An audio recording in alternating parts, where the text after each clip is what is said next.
Welcome everyone to the Wednesday edition of our Packers News live chat alongside Pete Dougherty. I am Olivia Reiner. The Packers hit the practice field today, gearing up for their big game this weekend against the Chicago Bears. We'll take a look at today's practice, also look back a little bit to last weekend's game against the Colts, plus we'll also look ahead to the Bears offense in just a moment. Before we get into that, as always, you can be a part of our conversation. If you're over on Facebook, Periscope, or YouTube, leave us a question down in the chat. Pete and I want to hear from you as always. We'll get to some of your thoughts toward the end of our conversation today.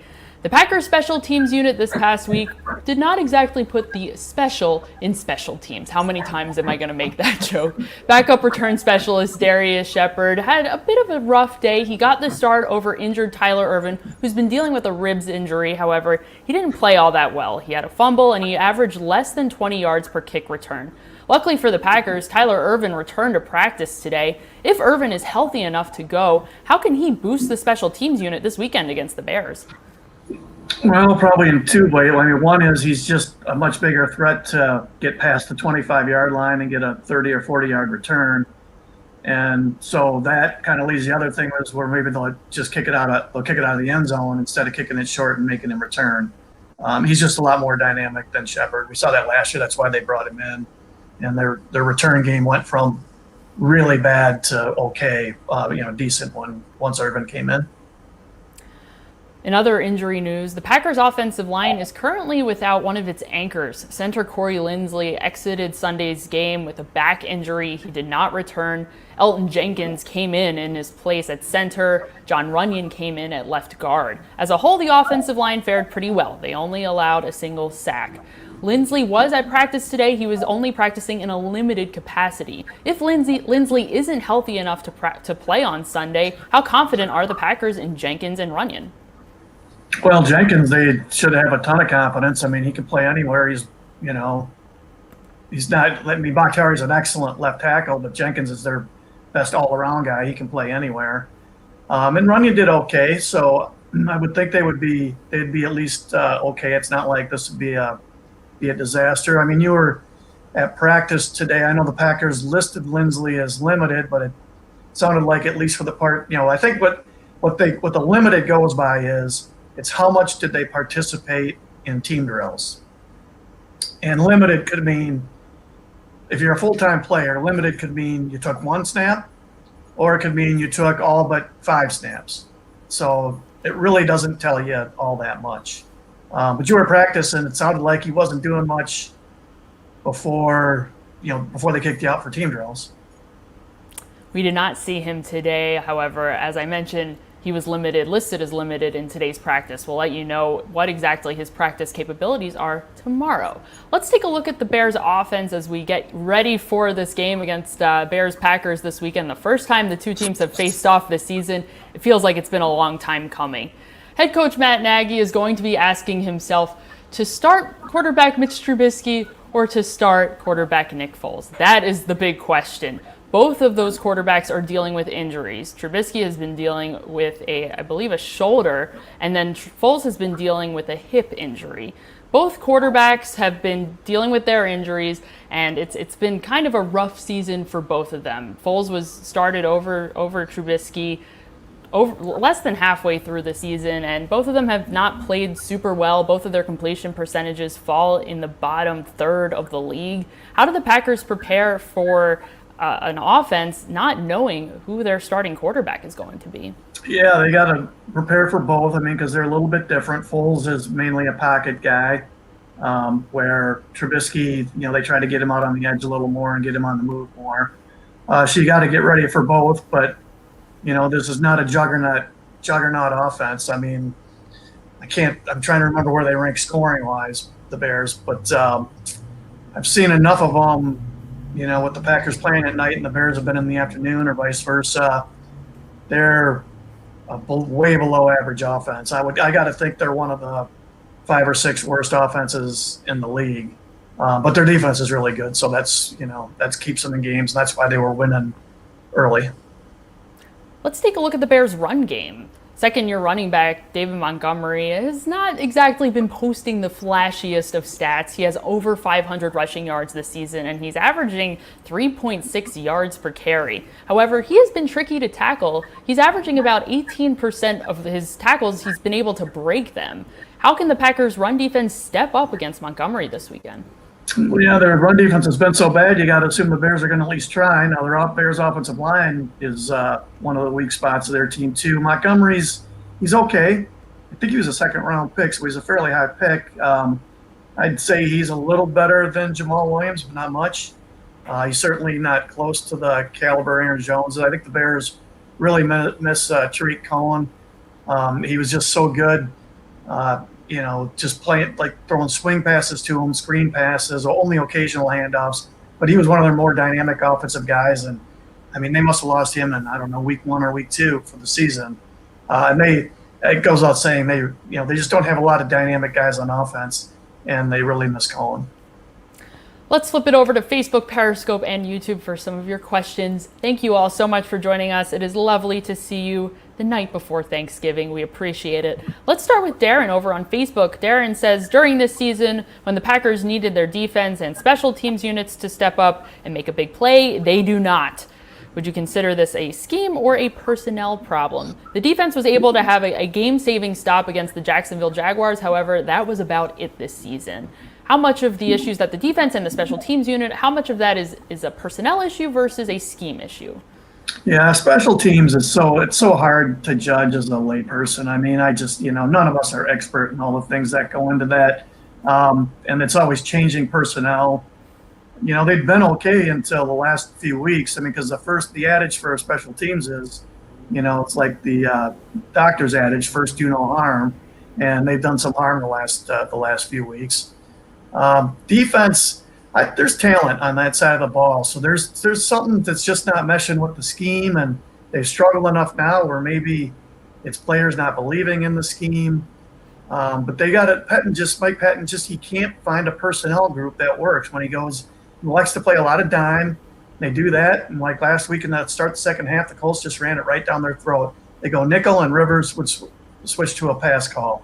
Against the good quarterbacks and the good teams that they play, they're just having a terrible time on defense. And so Pettin's got to find something that works. I think he's just got to go more natural nickel with 2 real inside linebackers and live with the coverage issues, because right now you're getting beat by the run, and you can't have that happen in the NFL. It's a passing league, and if the teams can run on you, then you're done. Thank you, Darren, for your question.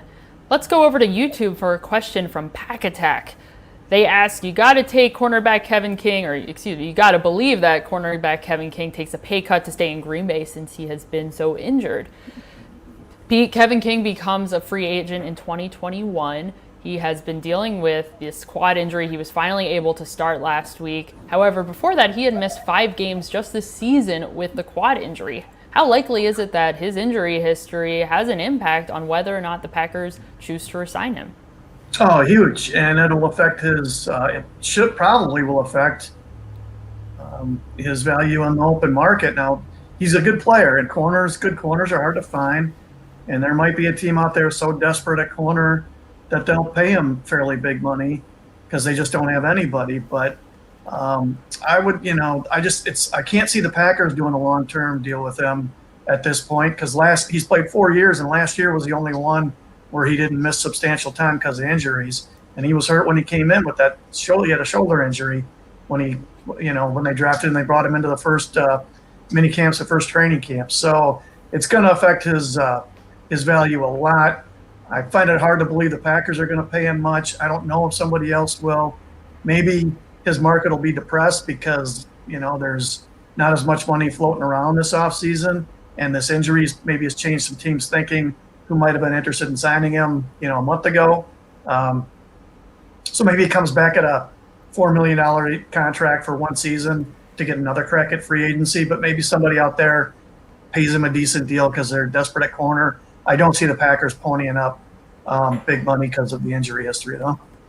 Thank you, Pack Attack, for your question. Let's go over to Facebook for a question from Jack. Jack asks, why was wide receiver Allen Lazard only targeted twice against the Colts. Lazard was actually targeted 4 times. However, he only had 2 receptions for 18 yards. Granted, Lazard is coming off of a major core injury. He spent some time on injured reserve, and he's still working his way back. When should Packers fans expect to see Lazard at full capacity? This is, I saw the question there. This is my good friend Jack from Florida. So hello, Jack. I hope things are going well. He's probably watching a Bogart movie right now. Lazard played more. I never looked at his snap counter. I don't recall what it was. But he played more than I would have guessed considering how much time he missed. I don't know why he wasn't targeted more. Rodgers is obviously looking for Adams a lot. But I would think in a week or two, as Lazard gets his game legs under him, that, he'll start playing more snaps. He'll probably end up playing more snaps than Valdez-Scantling even as he runs into game shape. So I would think the targets should start going up soon. I don't know if it'll be this week or not, but I would think they'll go up soon. Thank you, Jack, for your question. We appreciate you joining us today. Let's take a question from Andy over on Facebook. Andy says, Pete, a lot of doom and gloom these days among the Packers fan base. How do you see the Packers doing in the playoffs? If and when they make it, they'll make it. The record is good enough, especially coming off a loss against a very good team in the Indianapolis Colts, 34-31. Certainly a lot of negative to take away from that game. However, there were some bright spots, wide receiver Devontae Adams being one of them. He's already reached 10 touchdowns, and he's missed a couple of games this season. The defense was able to stand up tall on third down and in the red zone a couple of times. What is the Packers' outlook as they get closer to the end of the season and approach the playoffs? Yeah, Andy, I did an online chat today, and you should have seen the questions there. If you want doom and gloom, there was a lot of it. One of the hardest things of following this league, covering this league, I'm sure working in the league, is to not be a prisoner of what happened most recently and to not let that dictate everything for fans and for coaches to separate their emotions so they're not making decisions based on anger. You got to be rational about it. I look at this team. The Packers are, what are they, 8-3, 7-3, whatever it is. It's 7-3, right? 7-3. Yeah, 6 games ago. This is the same record they had in 2010 when they won the Super Bowl after 10 games. Not saying these guys are winning the Super Bowl, but I don't think anybody back in 2010 after Week 10 was saying, I think the Packers have a great shot at winning the Super Bowl. Nobody was saying that. Nobody even thought they were much of a threat at that point. So you don't know what's going to happen down the stretch here, where guys will improve, where they won't. The defense has been a problem for, a year and a half now, stopping the run. So, that's a persistent problem, and maybe that'll doom them. Maybe Pettine will finally find something that works. None of us can say for sure. Maybe they can outscore their defensive problems and ball possession those problems away on offense. There's a lot of season to go still. A lot of things can happen. Key guys on other contenders can get hurt. If you look at the Las Vegas odds, and those guys are putting their money where their mouth is, the Packers are still in the top 5 or 6 for best odds for winning the Super Bowl. So, yeah, they still have a chance. Kansas City is the team that you'd have to pick, I would think. Pittsburgh's undefeated, but Kansas City, I would pick Kansas City over Pittsburgh anytime. But in the NFC, it's wide open. Look at Tampa just got beat the other day again. And, if I'm them, I'm still thinking they got it. You got a great shot at winning, getting to the Super Bowl. So, yeah, it's not all doom and gloom. And the Packers did a lot of good. They scored 28 points in the first half against one of the best defensive teams in the league, one of the top 3 or 4 defenses. But they did fall apart in the second half, especially on defense and on both sides of the ball. It's just who knows for sure, but they're definitely a contender. I think they'll do fine in at least the first round playoff game, and then who knows after that. A lot of it's just matchups too. Some teams match up with other teams better, and if they get Dillon playing where he's getting a few carries a game, he could be a factor in December and January on really cold days. 247-pound guy, that can make a difference. But maybe their defense will end up being the failing that ends up doing them in. None of us knows for sure, but the doom and gloom's a little overdone right now. I'd say see where things are sitting a month from now. Thank you, Andy, for your question. Southwest Florida Packers Fan Club, good to see you. They ask, will the Packers cut outside linebacker Preston Smith after this season due to the cap? Preston Smith has been strongly underperforming this season compared to last season. He only has a sack and a half this season. Outside linebackers coach Mike Smith would say that, hey, sacks don't show everything. However, if you look at his stats from last season, he had 12 sacks last season. He is nowhere near anywhere the close of pace that he had set last season. How do the Packers look at Preston Smith by the time the season is over, and they have to start thinking about how they're going to get under the cap in 2021? Yeah, and Smith did a Zoom interview with the media just about an hour ago, almost exactly. And even there, he acknowledged there were a lot of Preston Smith questions, and he acknowledged, even with all the caveats that you talked about, that it's not just sacks, that Preston Smith is not, that they need more from him. And he thinks he needs to bull rush more, make better use of it, because Smith has really long arms. Make better use of that. Bull rushing is one way to do that. So he acknowledged that it's not going well for Smith this season. Yeah, I could easily see him cutting him. He'd save $8 million on the cap. If not that, you would think a pay cut unless he goes on some kind of torrid run here in the last 6 games in playoffs. Thank you, Southwest Florida Packers Fan Club. We appreciate it. That is going to do it for us today, everyone. Thank you so much for joining us. We will be live tomorrow right before your Thanksgiving dinner, so make sure you come back over here to Packers News over on Facebook, Periscope, or YouTube with your questions. We will see you very soon. For Pete Dougherty, I'm Olivia Reiner. We'll see you next time.